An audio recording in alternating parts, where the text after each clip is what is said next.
I'm here with author Sanya Simmons. She's the author of the book A Single Mom's Guide to Raising Black Gentlemen. How are you doing today, Sanya? I'm doing great, thanks. I see you're outside enjoying the sun. Yeah. Thank you so much for taking the time. I really appreciate you. What was the inspiration behind this book? Why did you write it? Who is it intended for? So, I wrote the book for moms like me. The inspiration was that when I got divorced from my kid's father, they were still very young. And I'm a reader, so I was looking for books out there that would help me with some of the real life situations I was dealing with. And there were none that were written by moms or even women. They were all written by men, and they were very academic as opposed to just keeping it real and getting to the point. And there just wasn't anything there. And then as they grew older, and when you're going through things, when you're in the middle of it, as I know for me, I doubted myself. I questioned the choices that I was making, and there were deliberate choices that I was making about the type of parent I wanted to be. And something told me, you got to write this down. And so I started writing it down. And um, I started writing it down in 2014. And I shared it with a few people that I trusted. And one of my friends said, this is good, but it's not finished. And what she was saying was I needed to add more details, share my own experience, not just say, this is what you need to do. This is my philosophy. I needed to make it more personal. But I wasn't ready at the time because I was still in the midst of it. So I put it on the shelf for a while. And then about 7 years later, I said, okay, now I'm ready, because I could see some things happening that kind of validated what I had been doing all along. And so I figured it was time to go ahead and finish it. It's a really great read. I read it earlier, this morning, and I really enjoyed it. And Thank you. you have a really great vibe. One of the thoughts, I had reading it though is like you don't give, any explanation, for the divorce. Like it was that purposeful. It was purposeful. It was. Um, because what happened between the two of us did not matter when it came to the kids. He's still their dad, and I was always going to present him in a positive light. My kids would ask repeatedly, why can't you and daddy be together? Why did you get a divorce? And I'm pretty sure they knew that I was the one who initiated the divorce, just because I was saying this is what we're doing, and their dad was saying he wished our family could be together, you know. Um but I didn't want to impact the way they felt about their dad. I didn't want them to feel like they had to choose between us. Um, and so they were mad at me for a long time because I wouldn't say. And, it was my fault, but I felt it was my burden to bear, because the reality was I was the one who wanted the divorce. I knew that it was the best decision for me, and my kids. And yet that didn't mean that he wasn't still their dad and he didn't love them, because he did. And we needed to figure out how to parent together, although that didn't happen for a really long time. Yeah. Um, I feel like, reading it though, I question, sometimes are you trying to convince yourself of that, or are you trying to convince the audience sometimes? Like, Was I trying to convince what? About what? as far as that you got the divorce, it was, you think you made the right decision, that you made the right decision. I think that was like the wording, it was like, I know that I made the right decision. I wondered, like, when I read that, like, were you trying to convince yourself, or were you trying to convince the audience? Neither. It was just fact. It wasn't about convincing anybody of anything. The point was, that was the decision that was made. I did what was right for me. Now let's move past that, because so often we get stuck Hmm. in whatever it is that made the marriage good or bad or whatever, or what broke the parents up. And that doesn't serve parenting the children. That's why the first chapter says, get rid of your anger. It serves no purpose. Does that make sense? It does. You know, I liked one of the parts in the book you talk about boundaries, and like I was like looking at some other interviews, and they talk about like like it's like this red pill community. I don't know if you're familiar with it, but like they No, I'm not. yeah, so it's like men basically who have like a lot of thoughts about like, single women and like, men being raised by single women and like, basically is not a good thing, like, from their eyes. And they think like, that men who are raised by single women tend to seek out toxic relationships because of, the fact that like, what they term it is emotional incest. Did you have any thoughts about like emotional incest? Because you talk about boundaries in the book. You specifically, this is something you talk about. I do talk about boundaries in the book. One of the chapters is man of the house or not. Um, he's the man in the house, but he's not my man, and he's not the man of the house. So I think that we do have to be careful to establish healthy boundaries. One thing that you were talking about a minute ago made me think of, you know, there is this thought in the community that a woman cannot raise a man. That is not true because, well, I say this in the book. If we resign ourselves to the fact that we can't raise men, then we've just given up. And what service are we doing to our children, to the young men in this community? Because the fact is, there are many of us that are raising our sons alone, Yeah. right? So, yes, we can bring in male role models, we can have support system, but at the end of the day, we have to know that we can. Um, the title of the book, Raising a Black Gentleman, came from an argument that I had with my, at the time, he was my husband. And he said, I'm going to make him a man. And I said, yes, you are, but I'm going to make him a gentleman.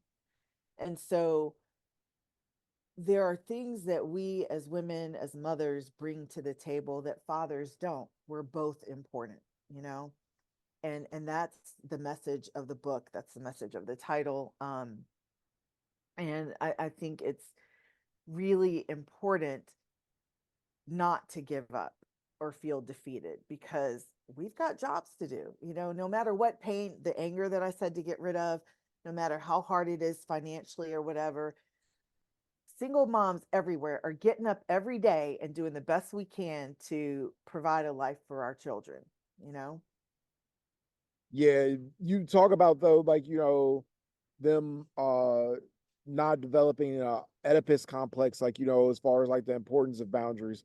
Because Yes. like one of these interviews, like I was watching, like, right before this was with like a red pill gentleman who was basically saying that single mothers like dump their emotional baggage, like, onto like their sons.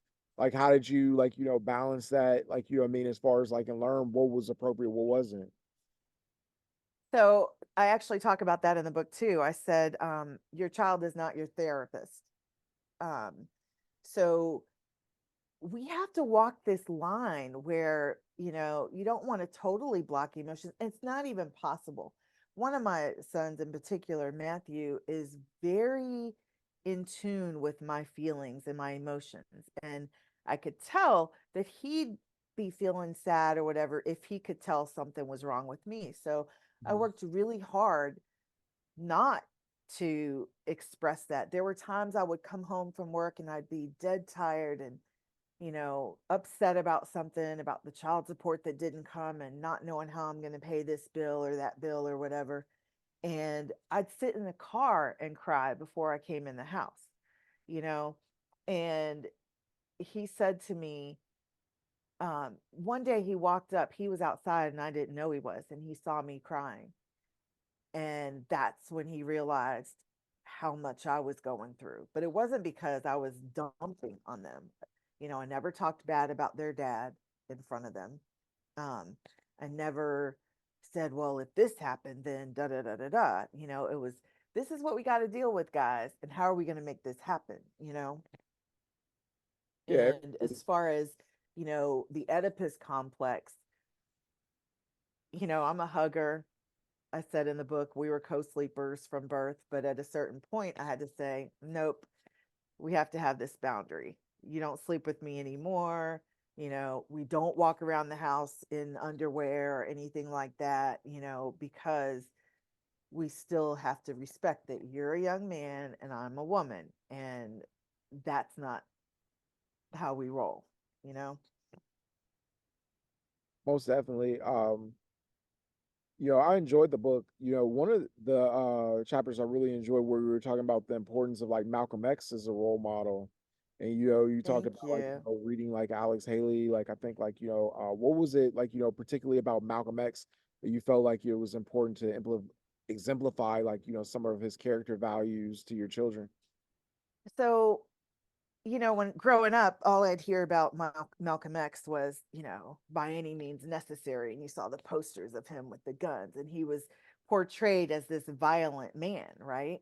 Um, I went to predominantly white schools growing up, and that's the only image I was given. Then when I went to an HBCU for college, Yeah. in North my Carolina A&T, right? yes, Acting you there. you sussed that out, huh? Not everybody understands the Aggie pride comment in there, but I'm glad you appreciated it. But in one of my Black history classes, that was required reading, the autobiography of Malcolm X. And I was just, my eyes were wide open. And the thing that struck me about him was that, first of all, he's this little kid, this brilliant kid that wanted to be a lawyer. And his teacher told him, no, you can't be a lawyer, because he was Black. And, a carpenter is a better job Right, for right. you.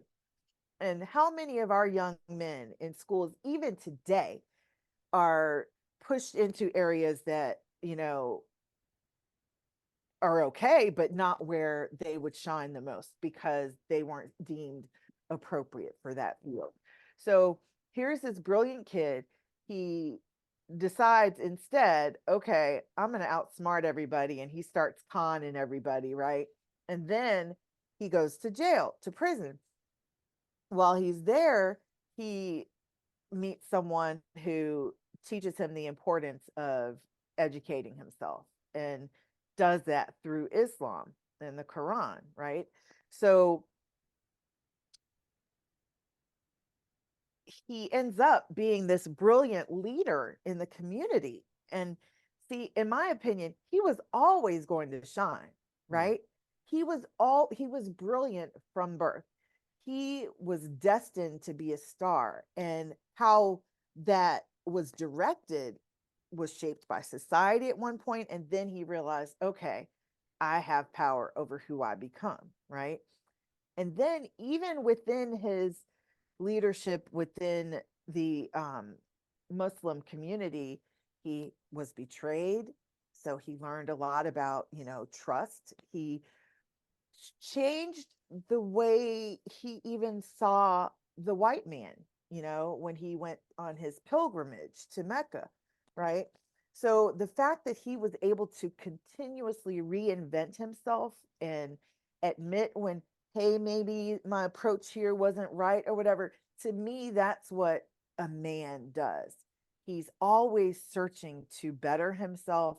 He's willing to admit when he's wrong, and he evolves. We human beings are learning as we go, right? And as we grow. And that's what I think a man should be able to do. If he's confident in who he is as a person, then he can handle whatever comes his way, and he can make any choice today to do better or not. Every day I have a choice of who I'm going to be. You Yeah, didn't ask for all that, did you? I agree with that. I'm thankful I got it. Sometimes you get more than you ask for, and I'm happy to hear you share your insights. I think like Malcolm X has always been like a hero for me, and I Mhm. think like I never like heard it articulated though like with such passion. I can definitely appreciate that. I think one of the things I think like I took away from the book is that you should love your children unconditionally. the importance of that, and like you have, you know, at least like one child who's a member of the LGBTQ community, and you Mm-hmm. talked about like, you know, just loving him regardless, like, you know, what, like, not that you shouldn't, but like there is a lot of like, you know, bigotry, hate, like, you know, particularly towards that community. Can you talk about that a little bit? Yes, and thank you for asking. I felt it was really important to include in this book. My book was written from my perspective as the mom of sons, but I believe there's stuff in there for any parent, mother or father, parents of girls, boys, married, not. There's great parenting stuff in here. But within the Black community, and really throughout society, there is this bigotry and hate, right? And a lot happens within Black churches in particular, right? So I felt like I needed to address that in this book, thinking of who my audience is, that, you know, your child is a child of God. And if we truly believe that God doesn't make mistakes, that, you know, I believe every child is a gift from God, right? All right. And whether you believe in God or not, these children are given to us. We love them from the time, you know, as a mother, from the time they're in our womb, then we meet them and we're in love. And so why would that all of a sudden flip a switch because they say, Mom, I'm gay, or Mom, I'm really a girl, or, you know, whatever the case may be? That's still the same person that I've loved from conception, right? So I thought it was important to address that because so many families are torn apart when a child says, I'm not who you think I am, you know? Definitely. You mentioned like, you know, obviously as a mother, I wanted to see if you had any thoughts about like, you know, Roe v. Wade being overturned, you know, them I like, do. I what are do. the, So it's interesting because as a mother of sons, it's a difficult predicament. You know what I mean? Um, Meaning, as a woman, I believe that nobody has the right to govern my body. Um, Personally, pregnancy was one of the most spiritual experiences I've ever had. You know, I believe that life starts really young. Life starts when they're in the womb. I am very glad I never had to make that decision personally about whether or not to carry a child um, through, you know, to birth. But I feel for women who do feel that they have to make a different choice. You know what I mean? And it's their bodies, they have to make that decision. Now, as a mother of son, my lesson to them is you better protect yourself if you're having sex because you don't know what's going to happen. You can't count on the fact that you're either, you know, you can't count on withdrawal or whatever preventing unwanted pregnancy. So you got to be able to take responsibility for whatever you create. But on the same token, I would weep for my child if a woman decided to terminate her pregnancy and my son had no say so in it. So right. it's a really difficult thing. You know, I'm glad that we haven't had that situation. But, you know, legally, as a woman, I do not believe that the government has a right to govern my body, you know? I totally understand that. And I hope that my son will have a relationship with whoever he's going to bed with, that he won't get that disconnect and that they will make whatever decisions together, that he will have a say, you know, and that he can step up. If she's not able to take care of their child, that he would step up and say, that's okay. I've got you. Give me the baby. You know what I mean? Yeah, And you've to me, that's what a man does, is steps up and does what he needs to do to handle whatever situation he has created, right? yeah, you've got two sons, you know, who are grown now. Like, you know, Mhm. what's the relationship like now that they are gentlemen? They are. They are. And I think it's really important. to say that I define success as a parent by the relationship that I have with my children, Right. not by what degrees they have or what job they have or all these material things that, were the measuring stick that we grew up with, right? Um, they're still trying to figure out exactly what the right careers are for them, but they are good people. They love their mother. I'll give you an example of something that made me say, oh, they really are considerate. I was in a concert last weekend, and um, my choir director was singing in this chorus with me. It was a community chorus. We had this big Mozart Requiem concert. My kids came. They are always there for me. They show up. But afterwards, they went to get me flowers, right? And so they were selling flowers out in the lobby. And when they came up to me and the choir director, who they know from church, right? They had brought her flowers too. And I just thought, wow, I didn't tell them to do that, but they really are kind, considerate human beings, you know? Yeah, that's very kind. And like, I think that's the most important thing is like raising people that are good people. Yep. Like a lot of people, like you were saying, put like metrics on like, a lot of stuff that doesn't really matter. Like at the end of the day, what's next for you? Are you going to write any more books? I might.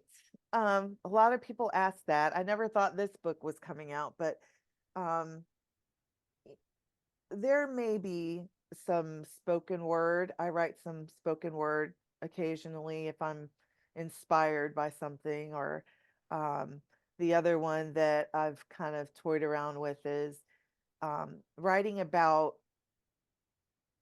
the educational system and some things I went through with the child on the autism spectrum who was also gifted, and how he was stereotyped, and how it took me until his junior year in high school to get him the proper educational diagnosis, and what that struggle was. So there may be a book where that is, to help moms who are going through that. um, I'm also a voice actor, audiobook narrator. So that's my full-time job. Definitely. Sanya Simmons, I really appreciate you for I have taking, a question for you. of course. What sparked your interest in my book as a man? Well, I regularly go on blacknews.com and like, Hmm. I just like enjoyed it. I thought like you seemed like pretty insightful and you're doing something, that is done on a regular basis in our society, in our community, especially. So I wanted to like, support your work. Thank you. Really appreciate it. Definitely. You're welcome. Thank you for having me and, coming on. I appreciate it. My Have, pleasure. have a great one. You too.